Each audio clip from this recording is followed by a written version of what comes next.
Hasta ahora hemos estado viendo la parábola del plano, la parábola del tesoro, en el que hemos visto cómo el campo, ¿qué era el campo? Los que habéis estado ya. El campo, las Escrituras. Y en ese campo había un tesoro. ¿Qué era aquel tesoro? Es Jesús, el Evangelio. Es el tesoro que estaba enterrado dentro del campo de las Escrituras. Y la pregunta era cómo encontró este hombre ese campo y ese tesoro. Y el otro día estuvimos viendo pues, que Dios no deja nada al azar y que todo se lo mostró a sus siervos, los profetas, antes de hacerlo. Así es que una cosa tan importante como el Evangelio, ese tesoro maravilloso que nos lleva a la salvación, no podía dejarlo al azar. Así es que tenía que habérselo mostrado a alguien. Y vimos cómo el primer profeta que comenzó a escribir la palabra de Dios, ¿quién fue? Moisés. Así es que Dios, cuando le va a dar a Moisés la palabra de Dios, no solo le da la palabra de Dios, sino que le da los planos ¿de qué? Los planos del santuario. Le da los 10 mandamientos y le da los planos del santuario. Y vimos que los 10 mandamientos son un micro resumen de toda la Biblia, porque toda la Biblia lo único que hace es desarrollar lo que Dios pone en esos 10 principios eternos, que muestran su carácter, muestran su proyecto completamente aparte del pecado. Pero también le da otro micro resumen. ¿De qué?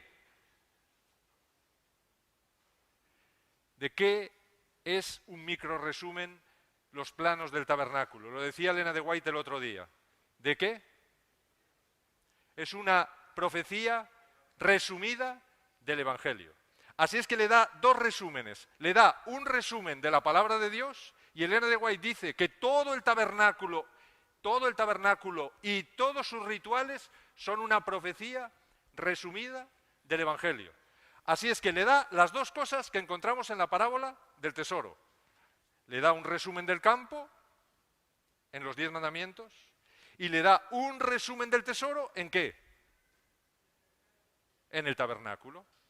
¿De acuerdo? Porque si es una profecía resumida del Evangelio, pues le está dando un resumen del tesoro. Así es que resulta que Dios le da a Moisés las dos cosas imprescindibles para no perderse en el gran campo de la Biblia. ¿Por qué hay tantas religiones hoy? Porque han perdido los planos. Y automáticamente cada uno cree que encuentra el tesoro en un rincón de la Biblia, coge el trozo del tesoro que ha encontrado y dice, ya tengo todo el tesoro, y monta una religión. Otro encuentra otro trocito y dice, ya tengo todo el tesoro, y monta otra religión. Y así vamos. ¿Cuál es la verdadera religión? Aquella que descubre todo el tesoro esparcido por el campo de las Sagradas Escrituras. Para no perderme en el campo de las Sagradas Escrituras, que es como un enorme puzzle lleno de piezas, de doctrinas y de enseñanzas de salvación, para no perderme y no dejarme nada vital en ese camino hacia el cielo, yo tengo que descubrir el plano que me permita moverme por todas las Escrituras, moverme sin perderme nada del tesoro. Y ese plano, curiosamente, es el santuario. Por eso Elena de White dice que era fundamental, lo leímos el otro día, fundamental estudiar, conocer, profundizar en el santuario y que nada del santuario sea cambiado ni tocado, porque en el santuario está el fundamento ¿de qué? ¿De qué? De nuestra doctrina, mis hermanos. En el santuario está el fundamento de la Iglesia Adventista. Y fijaros que todos los movimientos que intentan salir de la Iglesia o que intentan atacar a la Iglesia Adventista, todos de alguna manera intentan tocar el santuario, golpear el santuario, quitar el santuario, tanto el terrenal como el celestial. ¿Hoy qué vamos a ver? Pues hoy vamos a analizar esos planos y vamos a comenzar a ver qué detalles tenemos en ese santuario. Para ello vamos a ver de cuántas partes estaba compuesto el tabernáculo, cuántos muebles. Fijaros que este modelo, que es el que Dios le mostró a Moisés en el monte, tenía dos partes importantes. Uno era el atrio, que es toda esta parte de aquí, rodeado de columnas y de lino blanco, con una enorme puerta. Fijaros lo ancha que era la puerta, comparado con la siguiente puerta que está en la tienda. Esta puerta es mucho más estrecha, esta puerta es muy ancha, y daba acceso a todos los adoradores al altar donde ellos traían sus corderos, sus sacrificios para pedir perdón por sus pecados, depositando sus manos sobre la cabeza de los animales antes de ser sacrificados. Así es que tenemos que la primera parte era el atrio y luego tenemos la tienda, a la que solo tenían acceso los sacerdotes y el sumo sacerdote. Así es que veis que ya hay una distinción ahí. Al atrio podían entrar todos hasta el altar de bronce, pero a partir del altar de bronce para adelante solo podían entrar los sacerdotes. Y dentro de la tienda había un lugar al fondo de todo, que era el lugar santísimo, donde solamente podía entrar una sola persona, una sola vez al año, y este era el sumo sacerdote que entraba una sola vez al año, en el día de la expiación, en el lugar santísimo. Si vemos este tabernáculo desde arriba, pues vamos a ver un poquito cómo en el atrio, en la mitad oriental del atrio, había dos muebles. Uno era el altar de bronce, nada más entrar por aquí, por el este, por donde sale el sol, porque por aquí se ponía el sol, y luego aquí teníamos el norte y aquí teníamos el sur. Todo el tabernáculo está orientado constantemente en la misma dirección. ¿Por qué? Porque también es un mapa, y los mapas hay que orientarlos correctamente, si no, nos perdemos. Así es que en un mapa tenemos que ir con una brújula. Bueno, pues el tabernáculo funciona con la brújula del sol, y la puerta siempre tenía que estar orientada hacia el este, hacia el oriente, de donde sale el sol, ¿de acuerdo? Fijaros que cuando adoraban aquí, ¿a qué le daban la espalda? Al sol. Lo contrario hubiera sido un culto idolátrico, porque los templos idólatras están preparados para que el adorador le dé la cara al sol. Sin embargo, Dios, para mostrar que el sol no era ninguna divinidad que había que adorar, instala su santuario de manera que el camino sea siempre de espaldas al sol, caminando hacia el lugar santísimo, caminando hacia Dios. Así es que tenemos el altar de bronce, que es hasta donde llegaban todos los que querían pedir perdón por sus pecados, y luego tenemos la fuente de bronce. Y el atrio y estos dos muebles representan en toda la Biblia la tierra. Es decir, representan todo aquello que Jesús iba a realizar en la tierra. Jesús moriría en la cruz, como el cordero que moría en el altar. Por lo tanto, el altar es símbolo de la cruz. Y veremos de qué símbolo la fuente de bronce. Os puedo adelantar que este mueble representa todo lo que es la justificación por la fe, y este mueble de aquí representa todo lo que es la santificación por la fe, las dos cosas logradas a través de Cristo muriendo y resucitando por nosotros en la cruz. Así es que el atrio, simbólicamente, en toda la profecía, en toda la Biblia, representa la tierra y lo que Jesús vino a hacer en la tierra. ¿Qué representa la tienda? Pues la tienda, que está compuesta por dos lugares. El lugar santo, que es este de aquí, con 3 muebles, y el lugar santísimo representa el cielo. Cuando Juan, que vive justo cuando Jesús ha subido al cielo y ha terminado toda su labor en la tierra, Jesús le muestra el cielo. ¿Qué le dice? ¿Por dónde se mueve? Le dice, oye, del atrio no vamos a hablar, déjaselo a los gentiles que lo van a pisotear por 1260 años. Tú sube acá. ¿Y dónde le hace subir? Le hace subir aquí.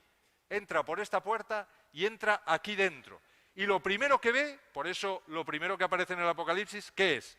El candelabro, 7 lámparas de fuego, y Jesús se está moviendo entre ellas y le dice, las 7 lámparas son las 7 iglesias. Así es que le está mostrando dónde comienza la historia de la iglesia. Comienza en esta puerta que es por donde Jesús entró cuando resucitó, y Juan también en el Apocalipsis entra por esta puerta y lo primero que ve es el mueble que hay aquí, que es la lámpara, que curiosamente, bueno, el candelabro con sus lámparas, que dice que está situado delante del trono. Bueno, el único mueble que tiene delante es este de aquí.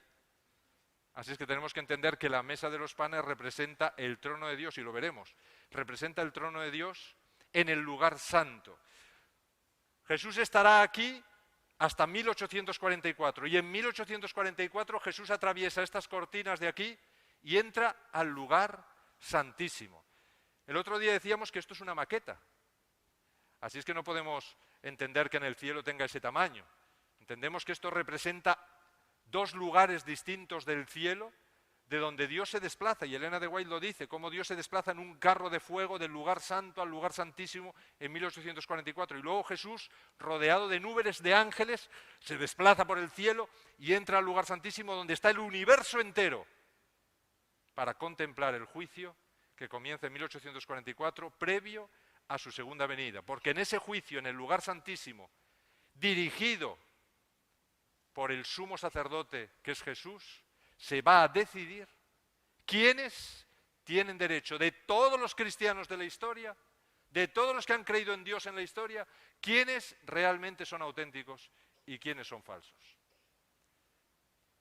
Dios no necesita ese juicio, pero todos los mundos no caídos que hay en el universo necesitan ese juicio, porque cuando nos miran tiemblan. Y cuando Jesús dice que va a subir allá arriba a una multitud incontable como la arena del mar, tiemblan más todavía. Así es que Dios tiene que hacer el juicio para demostrarles que cada uno de esa multitud incontable como la arena del mar que va a subir allá arriba, cada uno es una persona que jamás dará un solo problema en el cielo, jamás repetirá un solo pecado de los que ha cometido aquí en el cielo. Así es que será un ex asesino, un ex alcohólico, un ex ladrón, un ex mujeriego, un ex de todo. Y Jesús tendrá que demostrarlo en el juicio. Él ya lo sabe, pero tiene que demostrárselo al resto del universo, que también deciden libremente quién entra y quién sale ahí, sobre todo viendo lo que aquí está ocurriendo. Para eso es el juicio, no es más que para eso. Así es que el juicio es una garantía. Y hasta que Jesús no pueda levantar su mano por cada uno de nosotros y decir, Padre, yo quiero que esta persona esté conmigo por la eternidad porque cumple los requisitos, que es creer en mí en primer lugar y caminar conmigo en segundo lugar, y ha caminado conmigo desde que me conoció, hasta que Jesús no levanta su mano, nadie entra. Porque Jesús garantiza con su vida que los que suben ahí no van a dar ningún problema. Y lo tiene que garantizar por cada uno. Porque no vale que se nos haya escrito en el libro de la vida. Porque eso a lo mejor se nos escribió hace 20 años, 40 años, cuando nos bautizamos. Pero que cuando me muero, ¿cómo he sido? ¿Cómo he sido en ese tiempo, desde que se me escribió en el libro hasta que me he muerto? ¿Cómo he sido? ¿He sido un buen cristiano o he sido un falso cristiano? Como hay tantos. Así es que se tiene que evaluar mi recorrido. Se tiene que evaluar si realmente, incluso como Sansón, que fue una persona que hizo barbaridades durante toda su vida, y eso que había sido llamado por Dios a ser nazareo, pues al final, en el último instante, se arrepintió. Y Pablo lo cita entre los héroes de la fe, y estará en el cielo. Así es que, mis hermanos, todos pueden entrar al cielo. Es más difícil perderse que salvarse. Porque gracias a Jesús todos tenemos acceso a ese lugar. Así es que el atrio representa la tierra y lo que Jesús hizo, todo el servicio que Jesús realizó en la tierra.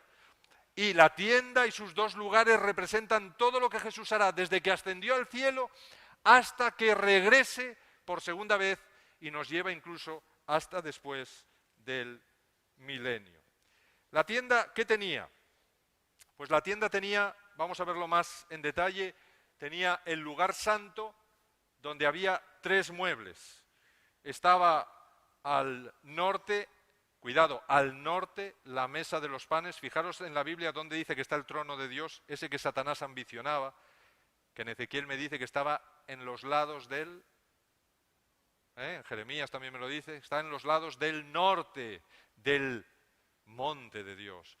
Pues la mesa estaba en el lado norte y enfrente de ella está el candelabro. con sus 7 lámparas individuales del propio candelabro. Y justo delante de la cortina que separa el lugar santo del lugar santísimo, tenemos el altar de incienso completamente de oro. ¿De acuerdo?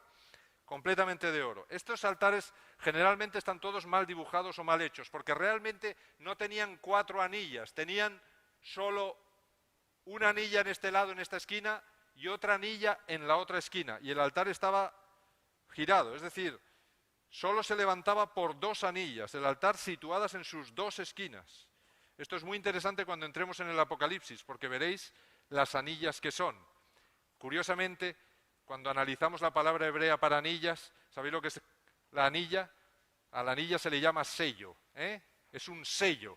Así es que, curiosamente, si miramos cuántos sellos hay en el lugar santo, descubrimos que tenemos 4 en la mesa y 2 en el altar de incienso, que son 6 sellos. Y el 7º sello lo saca un ángel del lugar santísimo en el Apocalipsis.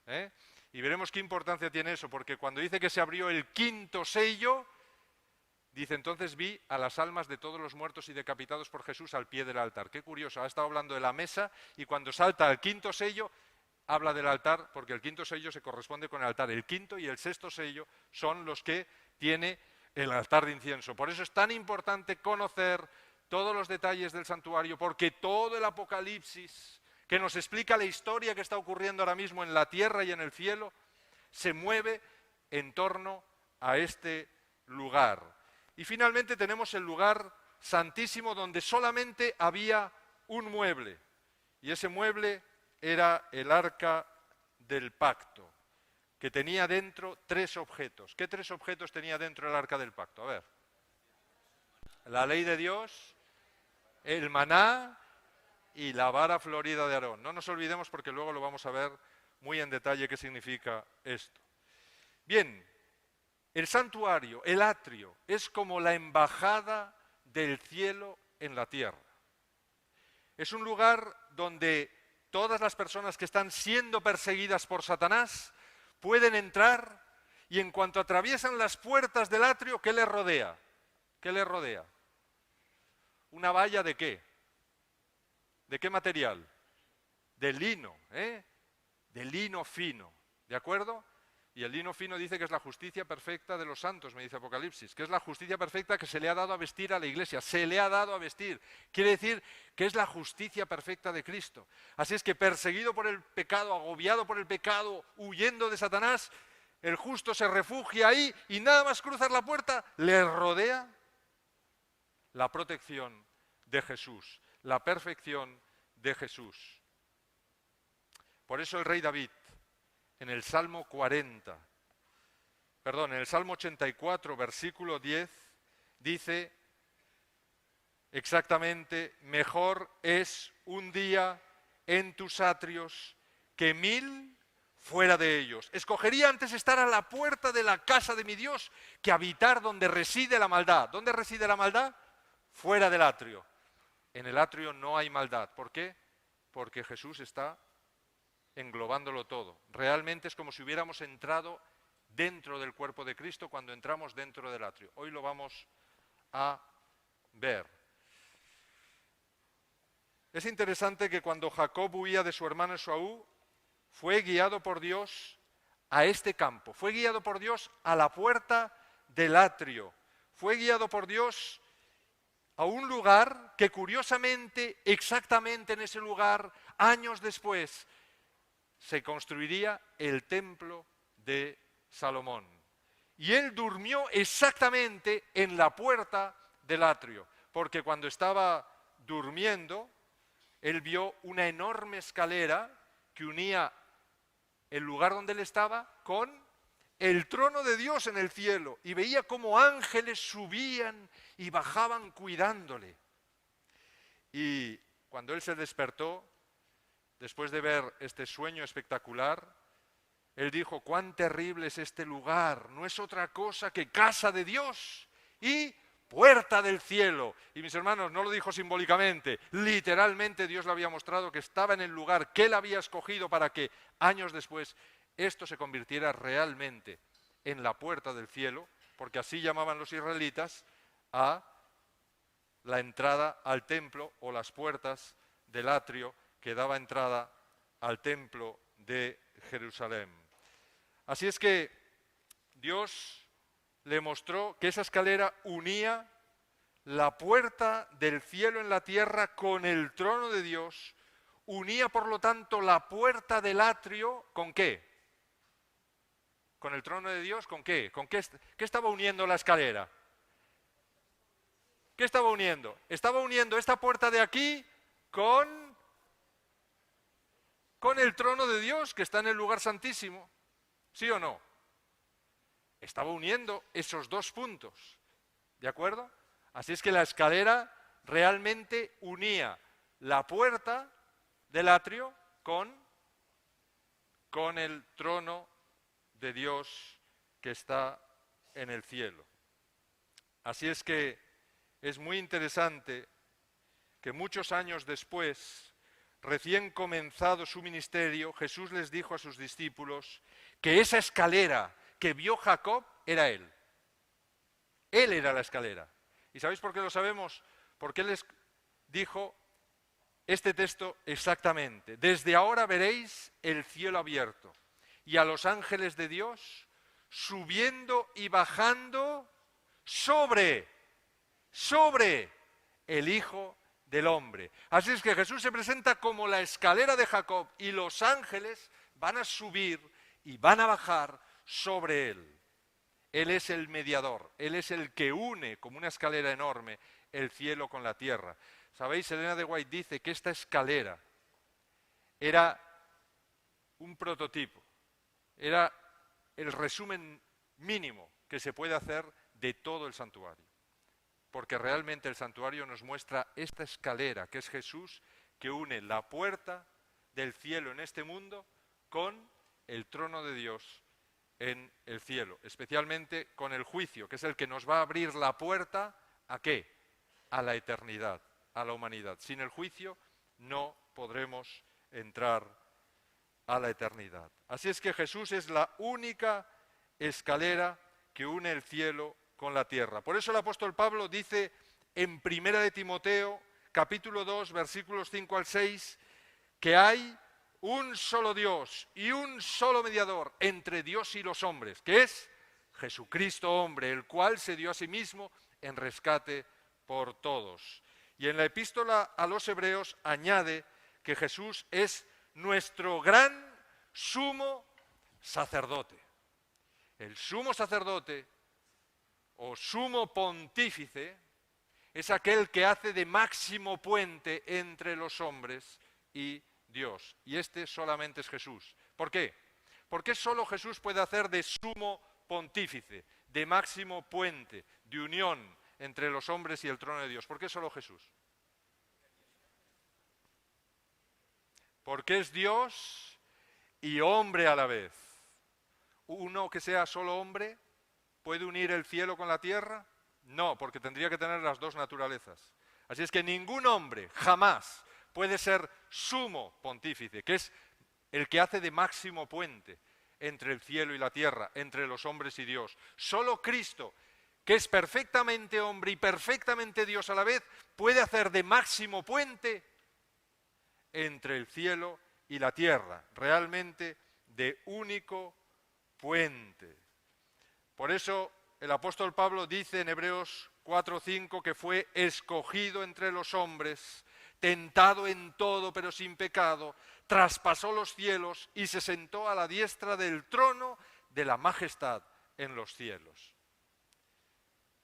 Porque Él, como nuestro sumo sacerdote, dio su vida por nosotros. Si Jesús es la escalera mística de Jacob, si Jesús representa claramente esa escalera de Jacob que une el cielo con la tierra, y también es nuestro sumo sacerdote a través del cual suben y bajan los ángeles ministradores de todos los seres humanos de este mundo, vamos a sobreponer la imagen del sumo sacerdote con la escalera. Las vamos a poner ahí, una encima de otra. De momento hemos visto la escalera, Pero si el apóstol Pablo nos dice que esta escalera también es nuestro sumo sacerdote, que está constantemente intercediendo por nosotros, pues entonces sobreponemos al sumo sacerdote en la escalera, haciendo el mismo recorrido que la escalera. Y resulta que tenemos una cosa muy interesante, porque ahora veréis lo que estamos viendo exactamente ahí. Fijaros que Jesús en Juan 14:6 dice: yo soy el camino, la verdad y la vida. Y nadie viene al Padre si no es a través de mí. Si no es a través de mí. Por eso se nos dice que la Iglesia es ¿qué? El cuerpo de Cristo. Así es que cuando nosotros entramos en la Iglesia, entramos a formar parte del cuerpo de Cristo. Y vamos subiendo, creciendo en Cristo, avanzando desde aquí, justificación, santificación, y finalmente entramos aquí hasta que venga la segunda venida de Cristo y nos dé la glorificación. Y el apóstol Pablo dice que tenemos que crecer y crecer hasta tener ¿qué? La mente de Cristo. Así es que realmente Cristo es la escalera de Jacob, que curiosamente cuando la acoplamos a todo lo que dice la Biblia y la acoplamos al santuario y vemos que va de la puerta del atrio al trono de Dios en el lugar santísimo, pues automáticamente, si encima Jesús dice que Él es esa escalera, pues automáticamente vemos que el cuerpo de Cristo, que el propio Jesús está simbólicamente representando prácticamente todo el recorrido, o todo el tabernáculo, está representado por lo que Jesús ha hecho, por lo que Jesús es. Y vamos a ver hasta las últimas consecuencias en la Biblia a dónde nos lleva esto, mis hermanos. Y es fascinante, es increíble. Jesús no dijo en balde: yo soy el camino, la verdad y la vida, y nadie viene al Padre si no es por mí. Él se está presentando como el único conducto, la única forma de entrar al cielo. Y o nos revestimos completamente de Jesús, que significa meterme en Jesús, formar parte de su cuerpo y estar completamente revestido de Él, y a través de su carne entrar, como dice el apóstol Pablo, al santuario celestial y de allí, en la segunda venida, al cielo, os será imposible. Recordemos que estamos comprobando si el tabernáculo entonces es el plano que me guía por el campo de la Biblia hacia el tesoro del Evangelio de Cristo. Todos los planos del tesoro están llenos de símbolos, todos. No hay ningún plano de tesoro que no tenga símbolos. ¿Y por qué los planos tienen símbolos?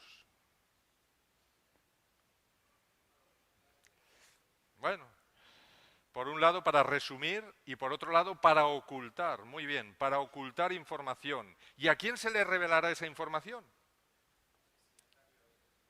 Al destinatario, muy bien, del plano, pero sobre todo a aquel que investigue, que busque. Entonces, ¿Dios qué quería con esto? Dios quería que no fuésemos cristianos baratos, de estos que descubren el tesoro y dicen: ya soy salvo. Sino que fuésemos cristianos que realmente busquemos, trabajemos, estemos ahí con Él, buscando, que nos interese, porque el que busca y trabaja, señal que le interesa, que está dejando su vida buscando eso, que vive por eso, que quiere eso. Así es que Jesús, Dios, trazaron un plan maravilloso para que fuéramos buscadores, escudriñadores dentro de la Biblia y dentro del plano del tesoro. Así es que en ese plano del tesoro que es el tabernáculo hay muchos símbolos, ¿vale? Y cuando yo llevo un plano del tesoro y voy por el campo, los símbolos que lleva el plano, ¿con qué los tengo que comparar? ¿O dónde tengo que encontrar qué son? Veo de repente aquí que pone 3 árboles y un monte. ¿Qué tengo que hacer? ¿Dónde están los 3 árboles y un monte? ¿Y qué es el campo? Hemos dicho en la parábola del tesoro, ¿qué es el campo? Es la Biblia. Así es que ¿dónde tengo que yo buscar el símbolo que aparece aquí en el plano? ¿Dónde lo tengo que buscar? En la Biblia. Lo tengo que buscar en la Biblia. Solo la Biblia me puede resolver el símbolo que hay en el plano. No puedo inventármelo. Tiene que ser la propia Biblia, que es el campo. Así es que yo tengo que ir con el plano, comparando en la Biblia, a ver dónde me explica cada una de esas cosas para finalmente encontrar todo el tesoro. Vamos a ver un ejemplo que nos va a ayudar a comprender esto que estamos diciendo. Vamos a ver, ¿qué telas recubren el tabernáculo? Fijaros qué telas recubren el tabernáculo. Éxodo 26:1 dice, harás el tabernáculo de 10 cortinas de lino torcido. Y ahora vienen 3 colores, azul, púrpura y carmesí. 3 colores. Vamos a ver otro texto. Éxodo 26:31. También harás un velo de azul, púrpura, carmesí y lino torcido. Ahí están los mismos colores, los mismos componentes, no varía. Vamos a ver otro texto. Éxodo 26:36. Harás para la puerta del tabernáculo una cortina de azul, púrpura y carmesí y lino torcido. Y así podríamos seguir. Yo solo os he sacado unos pocos. Hay montones y todos siguen el mismo orden. Y los mismos 3 colores aparecen constantemente en todo lo que formaba el tabernáculo. Así es que 3 colores estaban presentes en ese tabernáculo. Azul, púrpura y carmesí. Y os lo deberíais aprender de memoria porque tiene un significado maravilloso y espectacular. Y ahora fijaros, atentos. El tabernáculo, la tienda, está construido con telas de lino fino o torcido, que era un lino muy fuerte, era una especialidad de los egipcios, muy fuerte, muy fino también.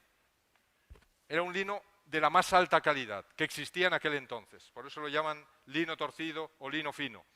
Bien, fijaros qué interesante. El sumo sacerdote, cuando Dios dice de qué van a ser sus vestiduras, cómo van a ser sus vestiduras, fijaros lo que dice. Hagan pues las vestiduras sagradas de Aarón de oro, azul, púrpura, carmesí y lino torcido. ¿Qué descubrimos ahí? ¿Qué estamos viendo? ¿Qué estamos viendo? Estamos viendo que las mismas telas y los mismos colores que revestían al tabernáculo, ¿revisten a quién? Al sumo sacerdote. ¿Cuál es la conclusión lógica que se saca de esto? Que el tabernáculo y el sumo sacerdote, ¿qué? Representan lo mismo, mis hermanos. Es lo mismo, Dios me lo está dejando fácil. Me está diciendo 3 colores, un mismo tejido en los 2 lados. Bueno, pues te estoy mostrando que lo que reviste al cuerpo del sacerdote es lo mismo que reviste al tabernáculo. Luego el tabernáculo y el cuerpo del sacerdote es lo mismo. Es lo mismo. ¿Qué significa el púrpura? Vamos a buscar Marcos 15, 17 y 18. A ver, que alguien lo busque y lo lea. Yo le doy el micrófono a quien lo encuentre. Marcos 15, 17 y 18. A ver, la propia Biblia, que es el campo, nos va a decir quien lo tenga en la Biblia, ¿eh? Tú lo entregas.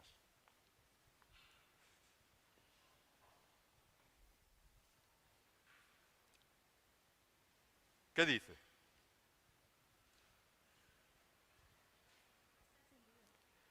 ¿Podemos entender el...?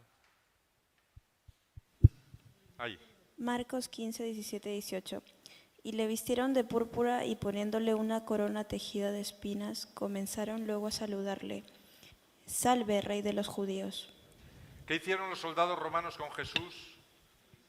Le vistieron de púrpura y ¿qué decían? Salve, Rey de los judíos. ¿Para qué le vistieron de púrpura? Porque la púrpura en la antigüedad era el tejido que revestía a los reyes. Así es que la propia Biblia me está dando las pistas. Cuando me habla del color púrpura y me está hablando del sumo sacerdote, que es un tipo de Jesús, ¿qué me está diciendo? ¿Que Jesús qué es? Es el Rey del universo, es el Rey de reyes y Señor de señores. Y los soldados romanos, burlándose, lo dijeron claramente y no sabían que estaban realmente diciendo la verdad y que estaban aplicándole el color que claramente revestía, uno de los colores que revestía al sumo sacerdote y que señalaba una de las funciones principales de Jesús, ser Rey de Reyes de todo el universo. Muy bien, vamos a ver el siguiente. Carmesí, un rojo color sangre. Vamos a leer Isaías 1:18. A ver qué nos dice Isaías 1:18. ¿Qué es el carmesí? El otro color que reviste al sumo sacerdote, que es Jesús. ¿De qué me habla? Quien lo tenga, que pida el micrófono. ¿Quién lo va a leer? Fuerte, por favor. Venid luego, dice Jehová, y estemos a cuenta, y vuestros pecados fueren como la grana, como la nieve serán emblanquecidos. Si fueren rojos como el carmesí, vendrán a ser como blanca lana. ¿De qué está hablando? Está hablando de los pecados, de sangre, ¿verdad? Y cómo la sangre limpia esos pecados y los deja blancos como la nieve. Está hablando de la sangre de Jesús. Así es que, ¿de qué me habla el color carmesí que revestía al sumo sacerdote y al tabernáculo? ¿De qué? De la sangre de Jesús. ¿De qué función me habla de Jesús? De que Él es el Cordero de Dios que quita el pecado del mundo. Así es que me está diciendo el púrpura que es el Rey de Reyes y Señor de Señores, pero me está diciendo que antes de ser Rey de Reyes y Señor de Señores sobre todo el universo tendrá que ser, ¿qué? El Cordero de Dios que quita el pecado del mundo. Por eso cuando a Juan en el Apocalipsis le dicen, oye, no te preocupes que el león de la tribu de Judá ha vencido. El león es un animal real que representa a la dinastía de David, de la tribu de Judá.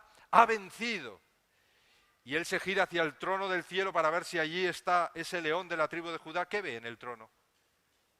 Ve un cordero como degollado. Así es que se está representando los dos colores. Para ver el púrpura, primero tienes que ver el carmesí, se le está diciendo. Primero tienes que ver que ese Rey de Reyes y Señor de Señores que ha vencido es el que ha muerto en la cruz y que tú has conocido como el Mesías. ¿De acuerdo? Así es que este es el mensaje. El púrpura siempre representa la realeza, a Jesús como Rey de Reyes, y el carmesí representa a Jesús como el Cordero de Dios. ¿Qué color me falta? El azul. Bien, ¿y qué es el azul? ¿Qué representa el azul? Aquí todos los intérpretes evangélicos se equivocan porque dicen que el azul representa el cielo. Es cierto que representa el cielo en parte, pero la Biblia te dice textualmente qué representa el azul, te lo dice directamente y es fascinante y fundamental. Yo lo he explicado en esta iglesia ya. ¿Qué representa el azul? Los mandamientos de Dios. ¿Y por qué representa los mandamientos de Dios? Pues representa los mandamientos de Dios porque hay un texto clarísimo que me lo dice. Vamos a ver qué me dice Números 15, 38 al 39. Habla a los hijos de Israel y diles que se hagan unos flecos en los bordes de sus vestidos por sus generaciones y pongan en cada fleco de los bordes un ¿qué? Un cordón azul. Llevaréis esos flecos, ahora viene la explicación, para que cuando los veáis os acordéis de todos los mandamientos de Dios. Así es que, ¿qué recordaba el cordón azul en los flecos a los hijos de Israel? Todos, qué curioso, no dice los mandamientos, dice todos los mandamientos de Dios. Y es fundamental que diga todos, porque hoy en día el cristianismo solo observa algunos, no todos, solo algunos. Ahí dice todos, el color azul, todos los mandamientos de Dios. Así es que Jesús, revestido con unas túnicas sumos sacerdotales de color púrpura, carmesí y azul, ¿qué me está diciendo? Que es el Rey de Reyes y Señor de Señores, que es el Cordero de Dios que quita el pecado del mundo. ¿Y por qué tiene derecho a ser el Rey de Reyes y Señor de Señores y el que quita el pecado del mundo? Porque ha guardado toda su vida, todos los mandamientos de Dios. Pero la pregunta que nos podemos hacer es, ¿por qué Dios escoge el color azul como símbolo de los mandamientos de Dios? ¿Por qué Dios escoge ese color? ¿Por qué no coge el verde o no coge el amarillo o no coge otro color? ¿Por qué coge el azul? Porque los israelitas sabían por qué. Porque Dios había hecho dos cosas antes, que les habían dejado grabado el color azul en las retinas de sus ojos, y ellos podían asociar a Dios con el color azul y a los mandamientos con el color azul. ¿Qué había ocurrido? Pues si vamos a Ezequiel 1:26, ahí me dice claramente, en Ezequiel 1:26, vamos a leerlo, a ver qué dice. Ezequiel 1:26.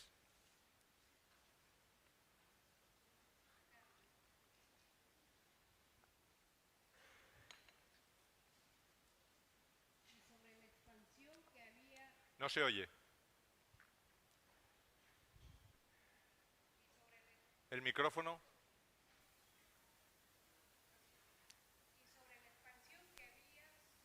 Ponga el micrófono. Sí, sí.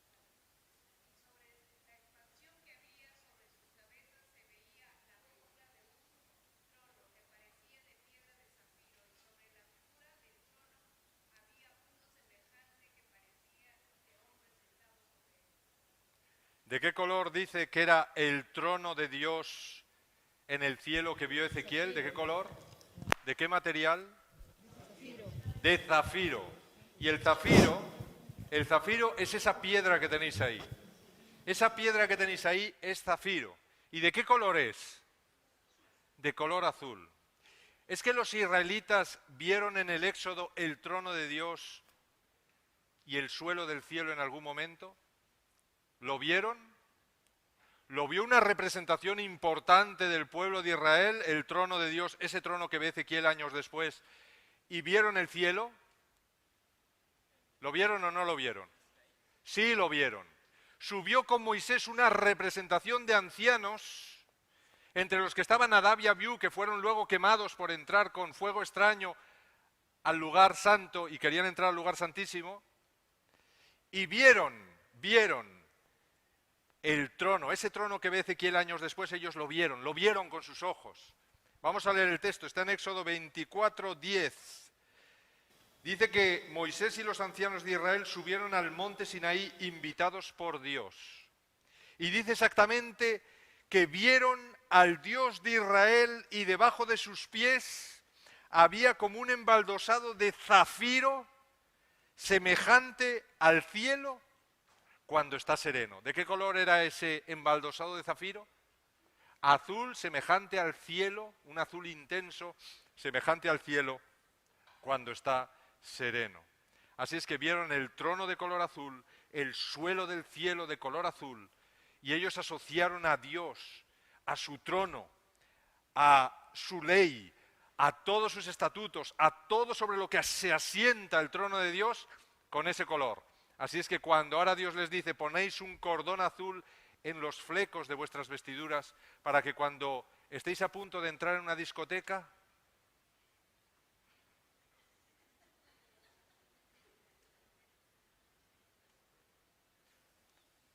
no puedo entrar aquí. Y os deis media vuelta y os vayáis. Cuando estéis a punto de entrar a un prostíbulo, no puedo entrar aquí. Cuando estéis a punto de robar, no puedo robar. Cuando estéis a punto de adulterar, recordaréis todos los mandamientos de Dios. Recordaréis que me habéis visto en mi trono. Recordaréis que era real, que soy real para vosotros. Recordaréis que mi carácter, que yo quiero que sea vuestro carácter, es guardar todos los mandamientos de Dios. No se pueden transgredir a la ligera. Y si los transgredís, os estaréis apartando de mí. Esto es lo que Dios quería que los israelitas recordaran con esos flecos que colgaban de sus vestiduras. Así es que la ley de Dios que rige el gobierno del cielo y sobre la que se fundamenta su trono y que es la esencia de su carácter, solo podrá ser recordada por asociación mnemotécnica. ¿Con qué color? Con el color azul, porque lo habían visto, habían sido testigos y contaron a todo el pueblo: hemos visto el trono de Dios, era como un suelo de color azul, como zafiro cristalino, y el trono era igual. Así es que el pueblo entero sabía que Dios estaba asociado con el color azul y su trono también. Luego su ley, ¿qué color tendría? El color azul. Incluso hay algunos intérpretes que dicen, y es muy interesante, que las primeras tablas que Dios le dio a Moisés, las segundas tablas las tuvo que subir él mismo de la tierra, las tuvo que cortar él mismo y subir las tablas. Hazte unas tablas, le dice Dios a Moisés. Pero la primera vez, ¿quién le dio las tablas? Dios. Y hay gente que dice que esas tablas que vio todo el pueblo de Israel cuando estaban bailando en torno al becerro de oro y que vieron cómo Moisés las destrozaba contra el suelo, eran tablas cogidas del suelo, del cielo, que habían visto los israelitas y eran de color azul intenso. Si eso es así, entonces todavía multiplicaríamos más la memoria mnemotécnica que los israelitas tenían que recordar para ese color azul. Así es que ahora comprendemos mejor por qué Jesús dice en Juan 14:15, si me amáis, guardad mis mandamientos.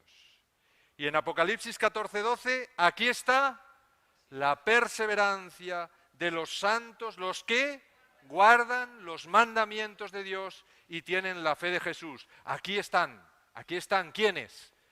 Aquellos que realmente tienen derecho. ¿Por qué? Porque quieren tener mi carácter, porque quieren ser como yo, porque me han seguido, porque han formado parte de mí, porque son de mi propia naturaleza, porque yo he muerto por ellos y porque ellos anhelan hacer mi voluntad. ¿Y cuál es mi voluntad? ¿Dónde está escrita mi voluntad? En el micro resumen que Dios le dio a Moisés en el monte Sinaí, del cual fueron testigos todos los que estaban escuchando. Y decíamos el otro día que Dios es lo único de toda la Biblia que ha escrito con su propio dedo. ¿Qué es? Es la firma del documento. Y decíamos que un ministro, un rey puede escribir, sus secretarios escriben las cartas, los documentos, todo, pero ¿sirve de algo si no lleva la firma? No sirve de nada. Por eso Dios firmó con su propia mano el micro resumen que luego desarrollaría todo el documento de la Biblia. Sin la firma de Dios no sirve. Y hoy la mayoría del cristianismo está ¿qué? Falsificando la firma, quitando trocitos. No, esta parte de la firma no me gusta, mejor pongo yo esta por aquí, mejor le hago. Así es que le está falsificando la firma a Dios. Y un documento falsificado, ¿de qué sirve? De nada, es digno de muerte el que haga eso. Por eso Dios dice, ¡ay de aquel que cambie cualquier cosa de este libro! Porque va a ser eliminado. Es que hoy también en la ley de los hombres sería eliminado un falsificador de una carta de un rey o de una carta de un primer ministro. Y los hombres se están atreviendo a falsificar, a cambiar la firma del documento de Dios. Es increíble. Y la mayoría del cristianismo está jugando a eso.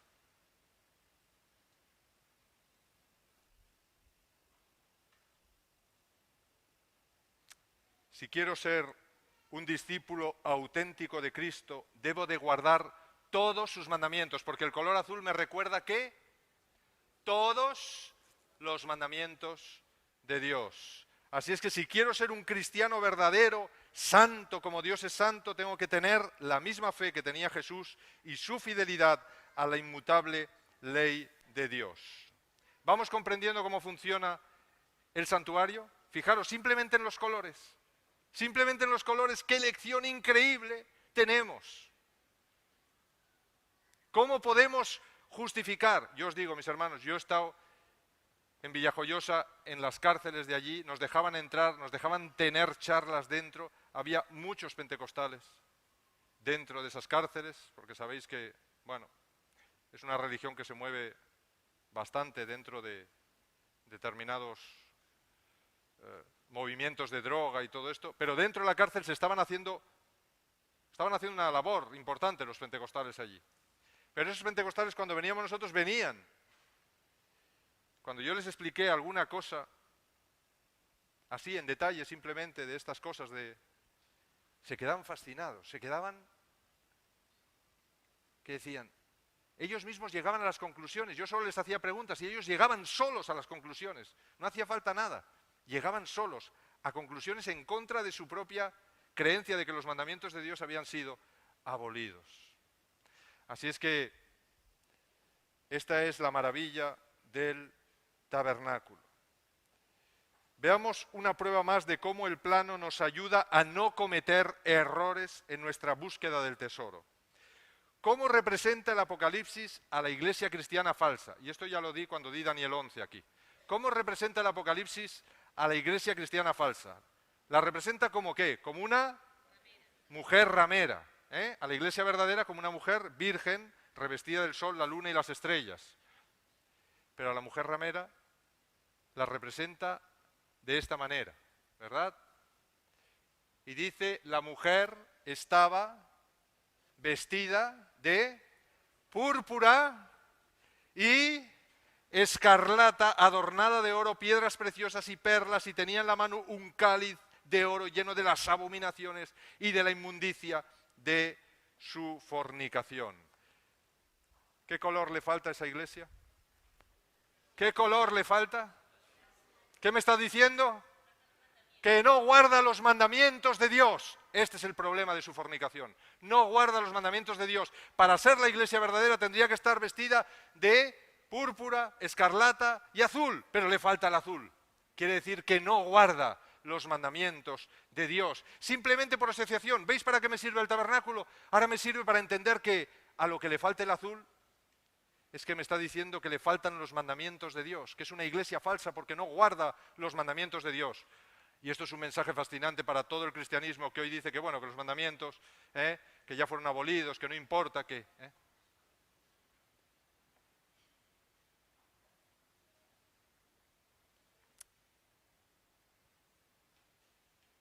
Jesús dijo, cualquiera que guarde toda la ley pero ofenda en un punto, se hace culpable de todos. Así es que esta iglesia puede haber cambiado 1, 2, 3, 4 mandamientos, no importa los que haya cambiado, ya no tiene el color azul, porque en cuanto cambias uno, en cuanto tocas uno, automáticamente te has cargado todos. Así es que el color azul desaparece de tu vestidura. Este es el mensaje.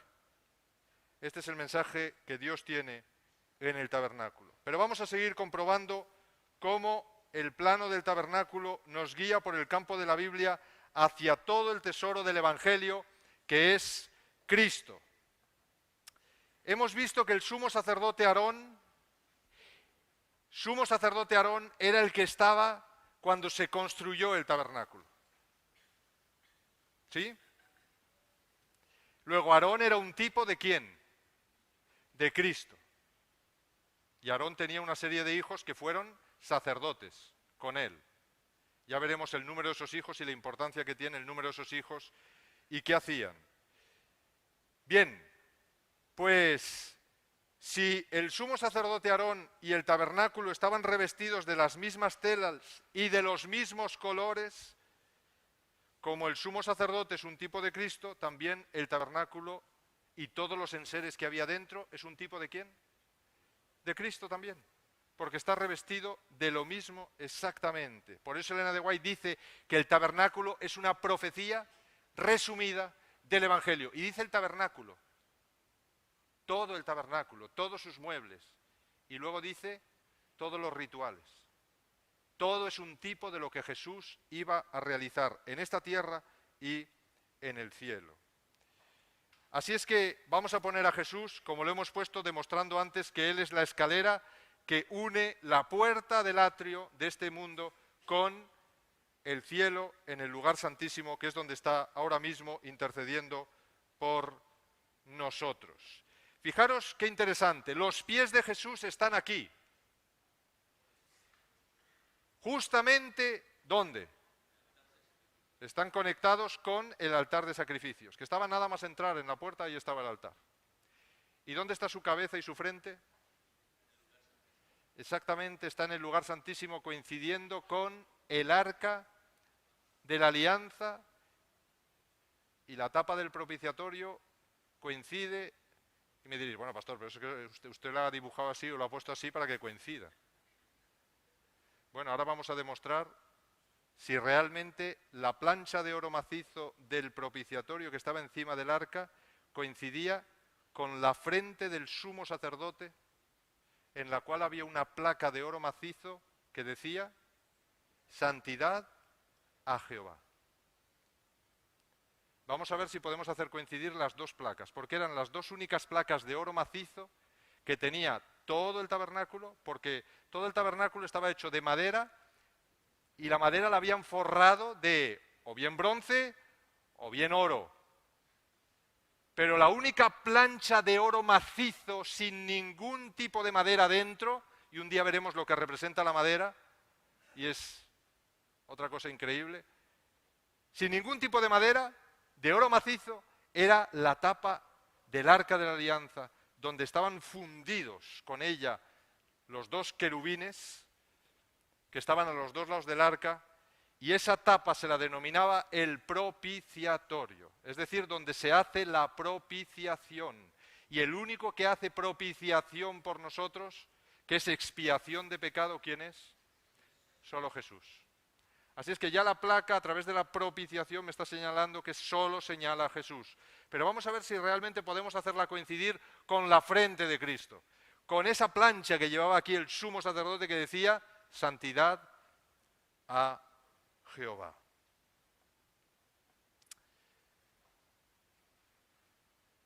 El arca de la alianza era una caja de madera revestida de oro puro, caja de madera revestida de oro puro, por dentro y por fuera, con una tapa de oro macizo, sin madera, de ningún tipo,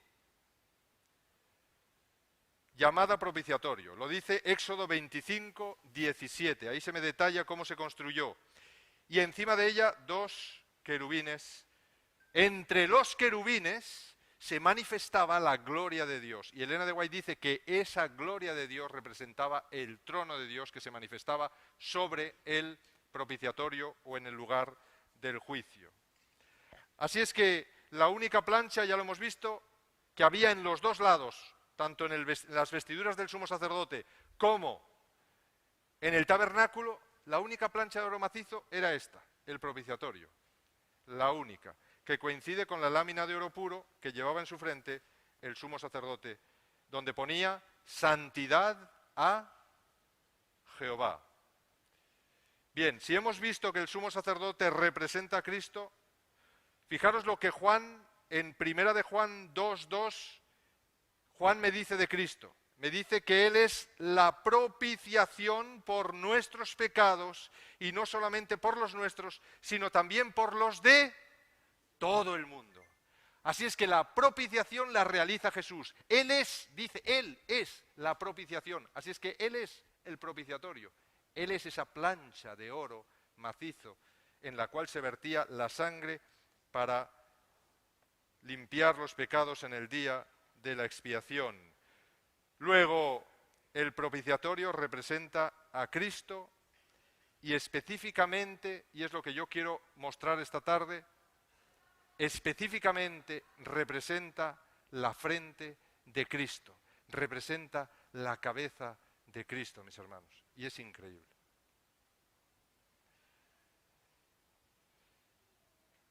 ¿Qué significa las palabras santidad a Jehová? En la práctica, si nosotros tuviéramos que decir, bueno, ¿yo cómo puedo ser santo? Esto de santidad a Jehová, ¿qué significa? ¿Sabéis? Hay una definición cortita, pequeñita, que deberíamos apuntar en nuestras Biblias, porque es fascinante. La da Elena de White en Cada día con Dios, página 146. Y ella ahí dice lo que es ser santo. Y ella dice, la santidad consiste en estar permanentemente de acuerdo con Dios. Fijaros qué definición más bonita. La santidad consiste en estar permanentemente de acuerdo con Dios. Me puedo tropezar, puedo caerme, pero si estoy permanentemente de acuerdo con Dios, me levantaré y volveré a caminar hacia la meta, que es lo que decíamos esta mañana. No me pararé, porque puedo tener un tropezón, puedo tener una caída, pero si estoy de acuerdo con Dios, reconoceré que eso es un error, que no quiero volver a caer, que el Señor me ayude a levantarme y seguiré caminando. Así es que qué bonito que la santidad consiste en estar permanentemente de acuerdo con Dios. Fijaros que no me dice que es ser igual a Dios, o que es alcanzar la perfección de Dios, o que es alcanzar con mi esfuerzo, y no me dice nada de eso. Me dice simplemente que es estar de acuerdo con Dios. El Señor me dice, no matarás, ¿estás de acuerdo? Sí, estás en santidad. ¿Te estás esforzando por no matar, pidiendo la ayuda del Espíritu Santo para no matar a nadie, ni siquiera con tus insultos? Como dijo Jesús, sí, entonces estás en santidad. Estás de acuerdo con Dios. ¿Estás de acuerdo que adulterar Dios no lo quiere? Sí, entonces estás de acuerdo con Dios. Puede que tengas una caída, puede que tengas un traspiés, puede que tengas un adulterio como el que tuvo David, pero David, ¿qué hizo? Cuando descubrió realmente que había tenido un adulterio, desesperado acudió al Señor porque él quería estar de acuerdo con Dios permanentemente, y se dio cuenta que aquello había sido, se le había nublado la mente, se le habían ido los ojos, había perdido la razón. Y cuando él descubre con el profeta Natán que realmente aquello es un pecado terrible, entonces él escribe aquello tan famoso: Señor, no quites de mí tu Santo Espíritu, porque yo quiero seguir contigo, quiero seguir a tu lado. Y Dios lo reconoció como un traspiés. Lo levantó y David siguió siendo santo como había sido antes, porque él quería estar permanentemente de acuerdo con Dios. Así es que mientras nosotros queramos estar permanentemente de acuerdo con Dios y caminemos en esa dirección, seremos santos como Dios es santo. Porque finalmente ser santos como Dios es santo es caminar con Dios, estar permanentemente de acuerdo con Él, de acuerdo con su voluntad.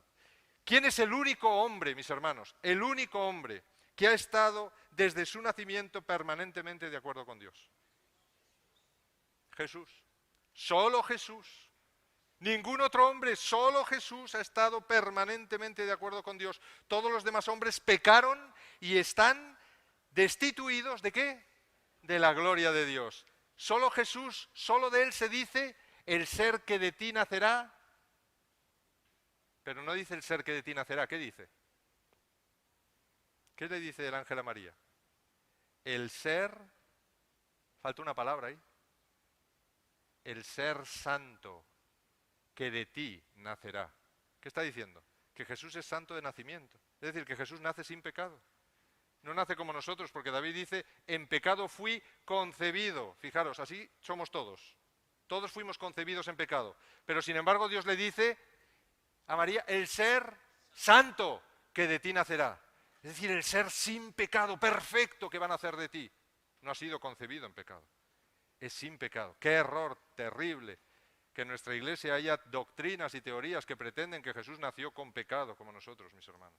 Jesús nació como el primer Adán, sin pecado, pero con las muestras de 4000 años de degeneración física de pecado. Pero no quiere decir que tenía pecado. Es decir, no nació 3 metros, midiendo 3 metros como Adán y con una mente prodigiosa. No, nació como los hombres de su época, que estaban degenerados físicamente 4000 años de pecado. Es decir, habían reducido la estatura, el tiempo de vida, todo se había degenerado. Pero eso no implica que Jesús, aunque naciera con esa apariencia, tuviera pecado. Porque es el ser santo que de ti nacerá, a diferencia de nosotros que en pecado hemos sido concebidos. Y sabéis, solo porque Él desde su nacimiento fue santo, puede salvarnos del pecado. Porque solo el que es sin defecto, como el Cordero, sin defecto, puede llevar los pecados de todos los demás. Si Él hubiera tenido defectos, ¿qué pecados hubiera podido llevar? Ninguno, solo suyos. Y demasiado. Así es que qué error más grande, qué doctrina más aberrante el pensar que Jesús, por eso dice la Biblia que Jesús fue semejante a nosotros, no dice igual, dice semejante a nosotros en todo, pero sin pecado.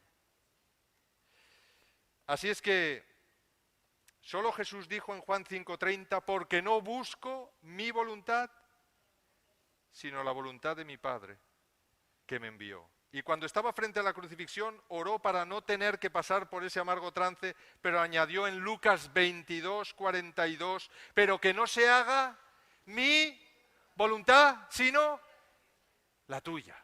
Así es que ¿quién estuvo permanentemente de acuerdo con la voluntad de Dios?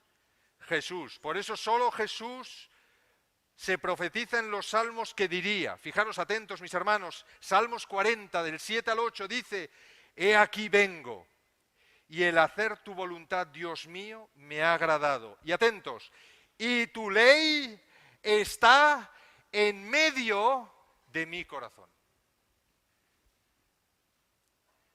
Dice que la ley de Dios estaba en medio del corazón de Jesús. Fijaros que Jesús demostró su santidad y que estaba completamente de acuerdo con la voluntad de Dios, guardando perfectamente los mandamientos de Dios. Por eso dice que tu ley está en el medio, en el centro de mi vida, de mi corazón. Y para los antiguos, ¿qué era el corazón? La mente. Así es que ¿dónde dice que está la ley? En el centro de su mente, y está rigiendo todo lo que hace, sus movimientos, todas sus obras, todo lo que va a hacer por la humanidad está regida por la ley de Dios que está en el centro de la mente. Y curiosamente ese salmo habla de la santidad que tenía Jesús porque había decidido hacer únicamente la voluntad de Dios y por eso dice que su ley está en medio de mi corazón. Por eso Éxodo 28:36 nos detalla una cosa muy importante. Y ahora vemos cómo todo cuadra. Mis hermanos, atentos a esto. Cómo ligaba el sumo sacerdote la plancha de oro que estaba aquí, que era una plancha rectangular, aunque algunos dibujos la hacen como si fuera una corona, y era una plancha rectangular donde ponía, y tenía unos agujeros en los dos lados y un agujero arriba. ¿Y cómo se ligaba esa plancha de oro que ponía santidad a Jehová a la cabeza del sumo sacerdote que estaba rodeada de una especie de cofia blanca de lino fino? ¿Cómo se ligaba? ¿Con qué se ligaba? Y ahora viene lo fascinante de los detalles del santuario. Vamos a ver, ¿con qué se ligaba? Éxodo 28:36. Va a salir aquí en pantalla. Fijaros cómo se ligaba. Harás además una lámina de oro fino y grabarás en ella como se graba en los sellos. ¿Habéis visto? Sellos, qué interesante. Cuando los que vayan al cielo, ¿qué va a pasar en sus frentes? ¿Qué va a hacer Dios en sus frentes? Los va a sellar. ¿Por qué dice ahí en esa lámina de oro de santidad a Jehová? Dice, oye, mira, lo vas a grabar y además Dios añade, pues no lo sabía ya el que lo iba a hacer, que tenía que grabarlo como el sello. ¿Por qué Dios lo pone? Para que nos quede ahí, para que veamos que cuando seamos sellados, ¿de qué vamos a ser sellados? ¿En qué vamos a ser sellados? Vamos a ser sellados con la santidad de Jehová. Es decir, Dios va a decir, este sí es santo como yo soy santo. Este sí que en su vida ha querido y ha vivido y ha caminado siguiendo a Jesús y viviendo a través de la santidad. ¿Y cómo se ataba esa lámina de oro donde ponía santidad a Jehová? La atarás con un cordón azul. ¿Y por qué azul? ¿Por qué? Porque son los mandamientos de Dios y la santidad al Señor solo se alcanza guardando los mandamientos de Dios. Si me amáis, guardad mis mandamientos. Y atentos, no solo la ataban así, que ahí en el dibujo está bien hecho porque se ve el cordón azul, ¿verdad? No solo rodeaba así, sino que especifica otro texto que también pasaría por encima hasta detrás. Es decir, había una cinta de color azul que pasaba, se enganchaba la cinta de atrás, que se ataba aquí. Así es que toda la mente estaba ceñida, esa placa estaba ceñida a la mente con cordones azules que rodeaban toda la mente. Quiere decir que en el centro de la mente de Jesús, ¿qué había? La ley de Dios que le llevaba a la santidad a Jehová, que es estar permanentemente de acuerdo con Dios. Los dibujos, las imágenes, lo confirman. estar permanentemente de acuerdo con Dios. ¿Qué era esa plancha de oro entonces? ¿Qué era esa plancha de oro? ¿Sabéis lo que es esa plancha de oro? Es una etiqueta. Es una etiqueta. ¿Eh? Cuando nosotros compramos una caja de zapatos o una cosa, ¿verdad? Va una etiqueta colgando. Y en esa etiqueta, ¿qué dice? Dice el precio, lo que lleva, el fabricante, todo, ¿verdad? Bueno, pues esa placa es la etiqueta que dice lo que hay aquí dentro. Lo que hay aquí dentro es lo que me dice la placa que hay. ¿Qué había aquí dentro? ¿Qué había en la mente del sumo sacerdote desde su nacimiento hasta que muere por nosotros y hasta que venga a buscarnos por segunda vez? ¿Qué hay aquí dentro? Santidad a Jehová, que está basado en ¿qué? Lo vemos en los cordones, en los 10 mandamientos, en todos los mandamientos de Dios. Mis hermanos, es tan irrebatible que no tiene posibilidad de rebatirse. Es decir, tú le presentas esto, podemos discutir con textos por la Biblia, darle vueltas y de todo, y sí, hay textos que nos lo dicen claramente, pero cuando lo vemos en imágenes, las imágenes son tan irrebatibles que no hay por dónde cogerlo. Ahora, ¿cómo pueden decir, si el apóstol Pablo dice que este sumo sacerdote, con su santidad a Jehová atada con los cordones azules, ha entrado ante la presencia de Dios y se ha sentado con estas vestiduras, con esos cordones? ¿Cómo se puede decir que se han abolido los mandamientos de Dios? ¿Cómo se puede decir? Ya no hay quien lo diga, es imposible. Todos los dibujos de la Biblia me dicen que eso es así. Y no solo esto, se repite en todo el tabernáculo esta imagen. Vamos a ver una cosa fascinante. Si esto es la etiqueta y coincide con el propiciatorio, entonces el propiciatorio, que es la tapa, es esto también. Luego, si esto es la etiqueta que está tapando lo que hay aquí dentro y coincide con la caja del Arca de la Alianza, lo que hay dentro de la caja, ¿qué es?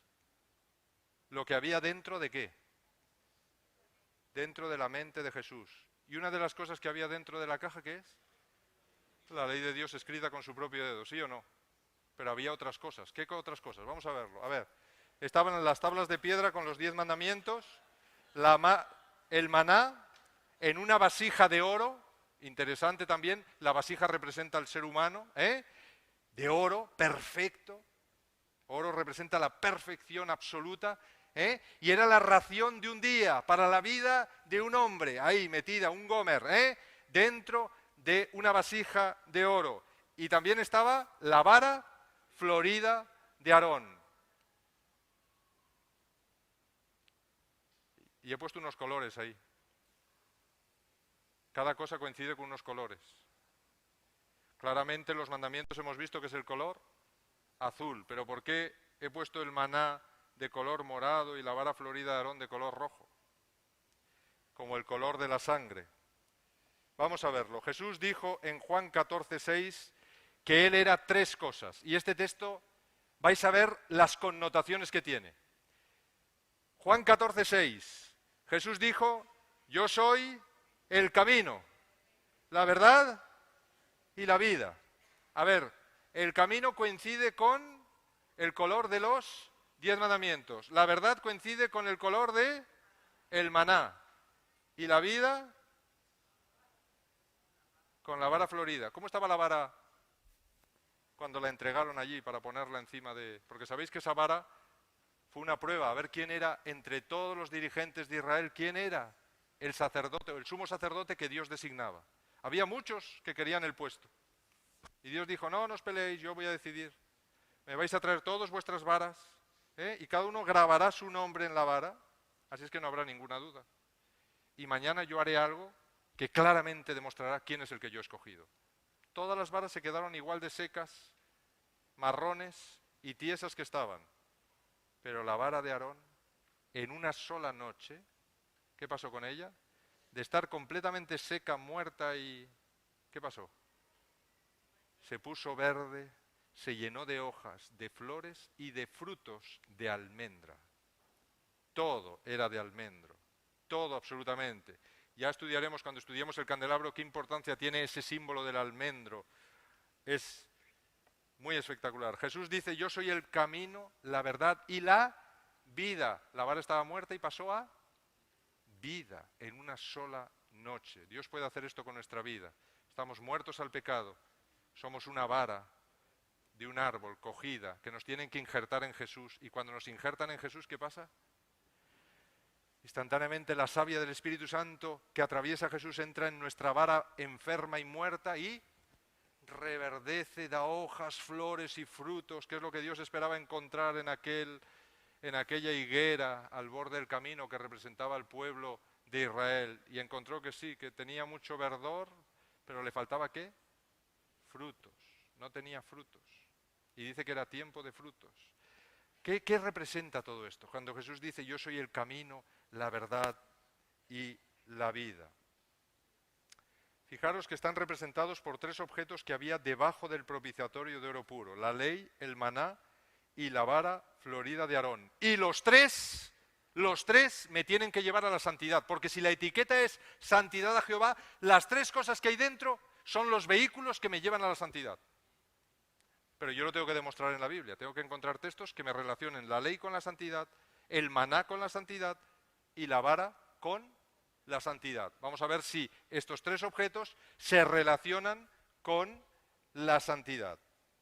La ley señala en la Biblia ¿qué? ¿Qué señala? ¿Qué señala la ley? El camino correcto.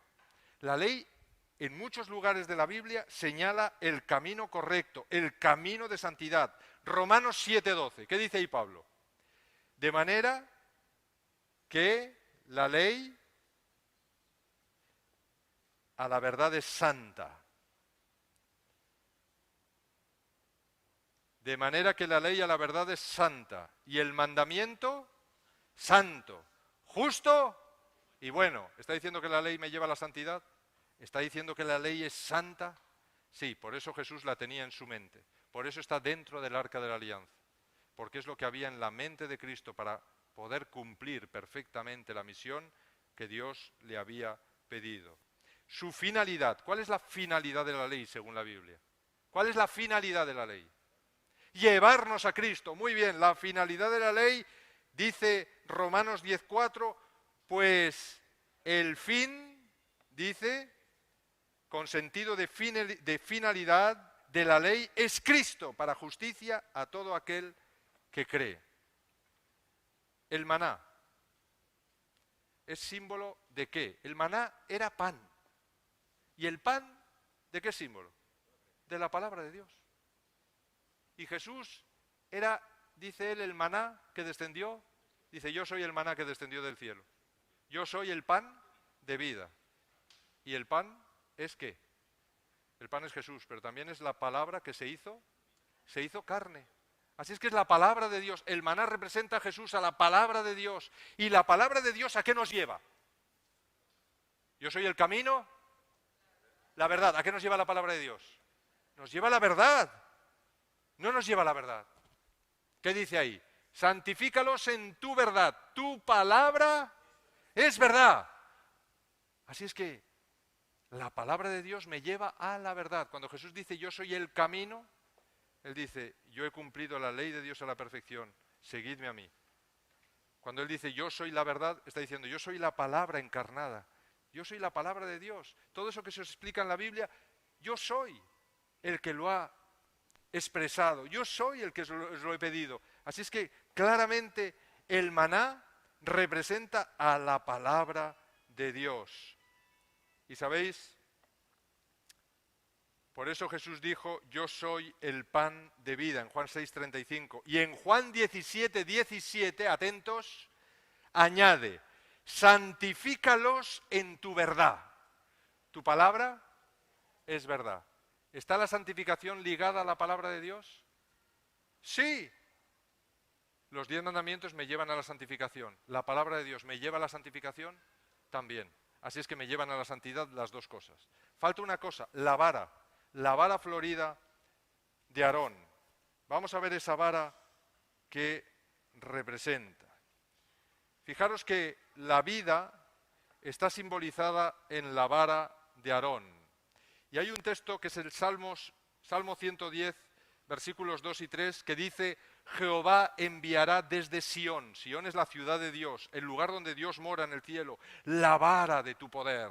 Tu pueblo se te ofrecerá voluntariamente en el día de tu mando, en la hermosura, ¿de qué? De tu santidad. ¿A quién representa esa vara? ¿Quién es esa vara?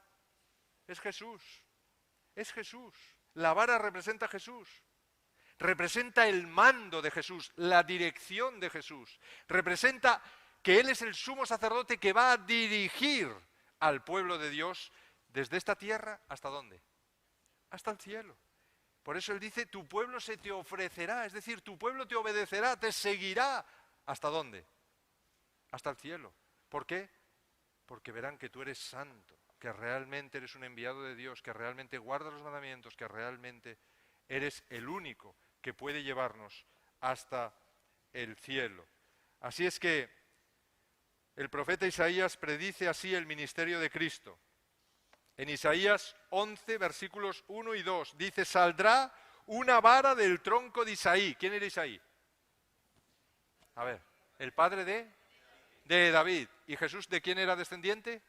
De David. Fijaros, aquí dice Isaías 11, 1, 2, saldrá una vara del tronco de un árbol, sale una vara. Y esa vara, ¿qué pasa con ella? Un vástago retoñará de sus raíces y reposará sobre él el Espíritu de Jehová. ¿Sobre quién descendió el Espíritu Santo cuando empezó su ministerio? Sobre Jesús. La vara de Isaí, el hijo de David, como le llamaban, el Cordero de Dios que quita el pecado del mundo. Y el profeta Jeremías especificará que esa vara es una vara de almendro. Lo dice en Jeremías 1, versículos 11 y 12. Como la vara de Aarón, que también era una vara de almendro. Lo dice en Números 17, 8. Una vara que señalará el ministerio sumo sacerdotal de Cristo. Un ministerio... A ver, ¿cómo iba a ser el ministerio de Cristo? Muy interesante. ¿Cómo iba a ser? Juan 5:30. ¿Qué dice Juan 5:30? A ver, ¿qué dice? ¿Cómo iba a ser el ministerio de Jesús? La vara señala el ministerio de Jesús. ¿Cómo iba a ser ese ministerio? Juan 5:30. ¿Qué dice?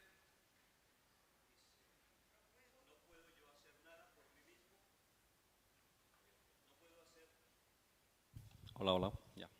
No puedo yo hacer nada por mí mismo, según oigo, así juzgo. Y mi juicio es justo, porque no busco mi voluntad, sino la voluntad del Padre que me envió. Así es que él que hacía únicamente la voluntad del Padre. El ministerio de Jesús era realmente santo, porque estaba completamente de acuerdo con la voluntad de Dios. Así es que me lleva la vara a la santidad. Sí, porque la vara representa a Jesús, y Jesús ¿hacia dónde me lleva? Hacia la santidad. Así es que, ¿qué representaban esas tres cosas? Pues la ley representaba sobre qué se rige el gobierno de Dios. Sobre los mandamientos, que señalan cómo es el carácter eterno de Dios. Así es que eso es lo que me señala la ley. El maná, ¿qué me señala?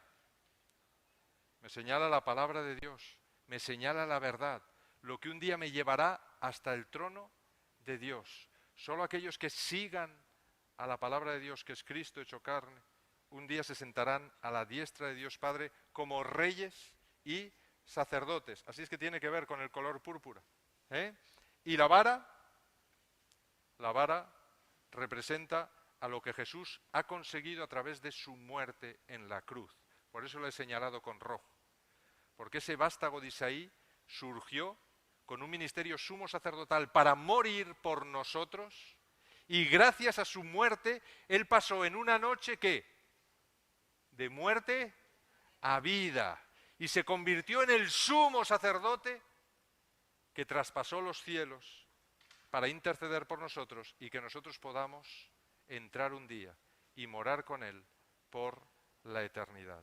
Así es que claramente él es la vara en la hermosura de la santidad de Dios. Cristo es la encarnación perfecta de la santidad a Jehová. Por eso Dios lo escogió para ser nuestro único sumo sacerdote e intercesor ante su trono.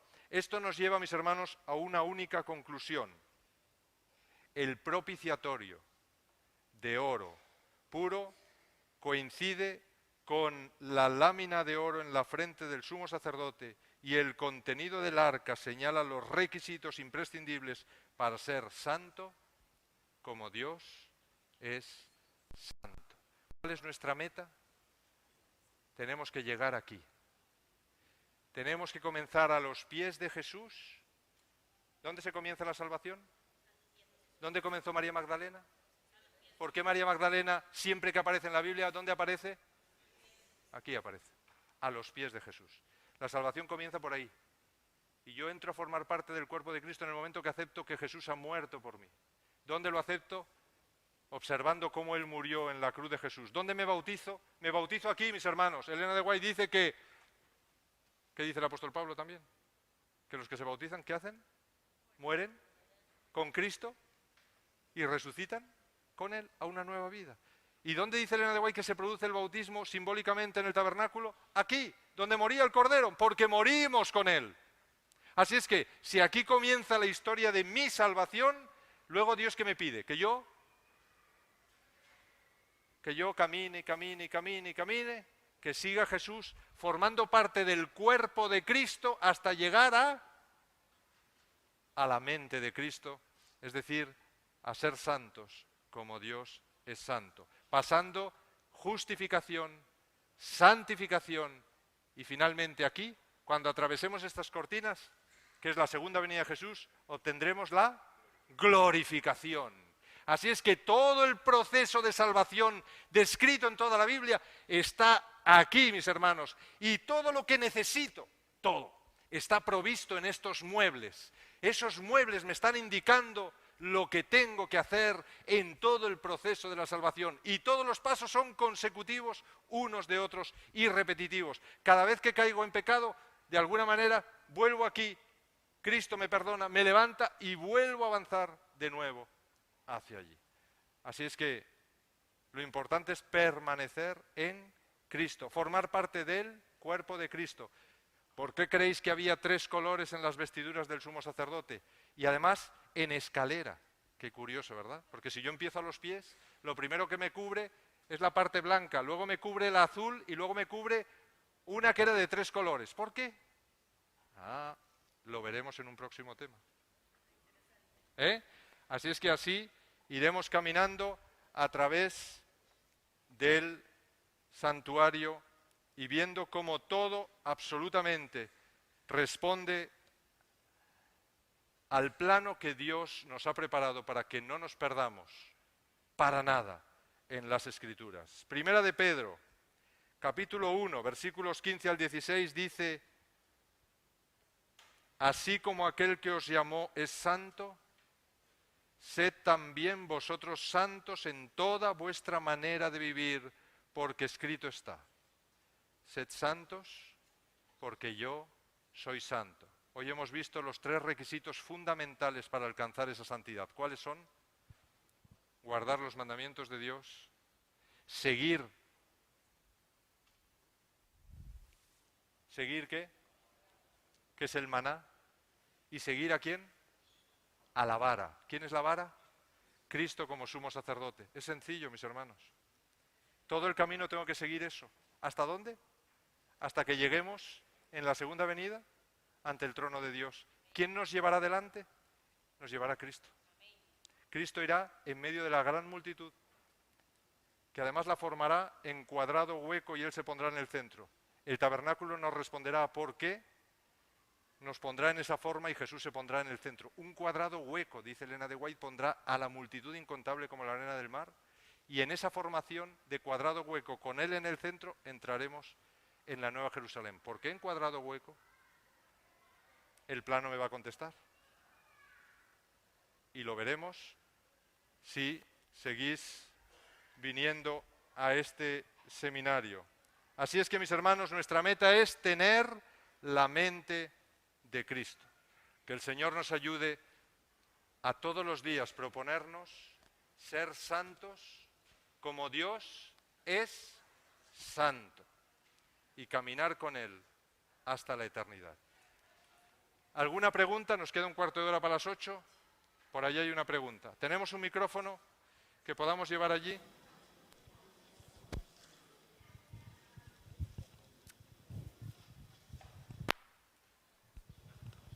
Allí al fondo, al fondo.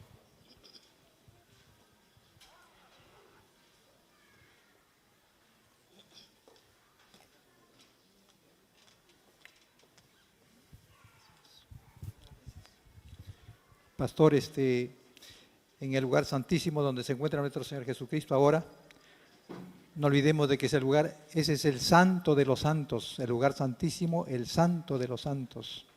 Allí se encuentra realmente un número de 7 elementos, podríamos llamarlo así. En el atrio se encuentran 2, el lavacro y el altar del holocausto.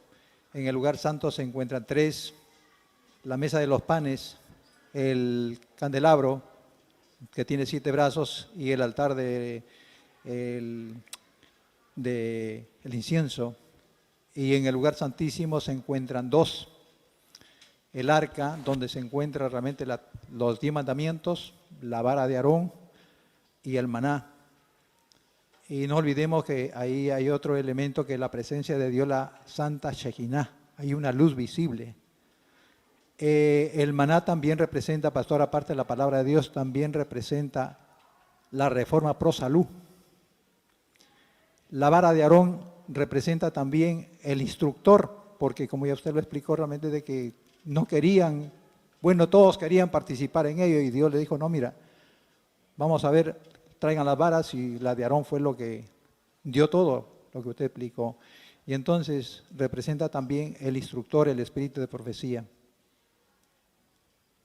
Gracias, pastor. Todo eso está comprendido dentro de todo ese símbolo. Yo os he dado el resumen mínimo de cada uno de los símbolos. De ahí podemos extenderlo a todo lo que la Biblia nos va mostrando. ¿De acuerdo? Pero el resumen mínimo es lo que yo os he mostrado. La reforma pro salud se puede meter dentro del maná, ¿eh? Desde luego que sí. Es una restauración completa e integral de la verdad, ¿eh? Porque la verdad la habían adulterado. Ahora el maná va a reintegrar completamente la verdad. ¿Alguna pregunta más? Bueno, pues hermanos, nos ponemos en pie y vamos a despedirnos con una oración.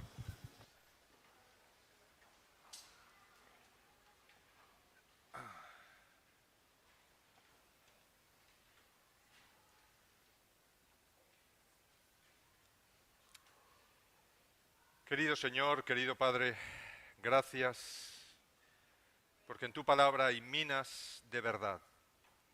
Porque en tu palabra, Señor, descubrimos que la fe que un día abrazamos podemos probarla desde todos los lugares, de todas las maneras que queramos. Y si seguimos el plano del tabernáculo, Señor, si escudriñamos profundamente en tu palabra, descubrimos, Señor, que todo cuadra, que realmente las doctrinas de esta Iglesia son a toda prueba, que tú realmente, Señor, nos has guiado hacia la verdad. Pero también descubrimos que tenemos una enorme responsabilidad. El que tiene mucha verdad tiene más responsabilidad. Así es que, Señor, te pedimos que seamos consecuentes con esta verdad y que actuemos en conformidad a la responsabilidad que tú nos has dado como pueblo escogido para el final de este mundo. Te pido, Señor, que realmente caminemos en santidad contigo, que estemos permanentemente de acuerdo contigo, que busquemos todos los días hacer tu voluntad, que busquemos, Señor, pidiéndole al Espíritu Santo que nos muestre cada día pecados de los cuales no nos damos cuenta que estamos cometiendo, pero deberíamos estar pidiéndote que nos mostraras esos pecados. A través del Espíritu Santo y escudriñando las Escrituras, descubriremos defectos de carácter que todavía tú quieres cambiar en nuestra vida para que cada día podamos estar mejor, más de acuerdo contigo.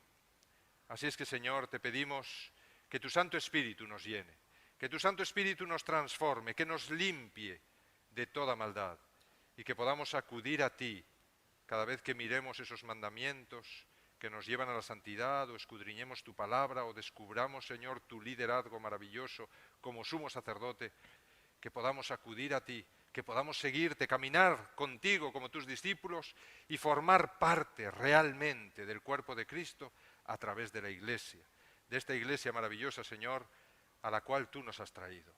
Que no deshonremos tu nombre, que no deshonremos, Señor, ninguna de estas tres cosas que hemos visto hoy, maravillosas, que tú llevabas en tu mente, por las cuales sufriste y moriste.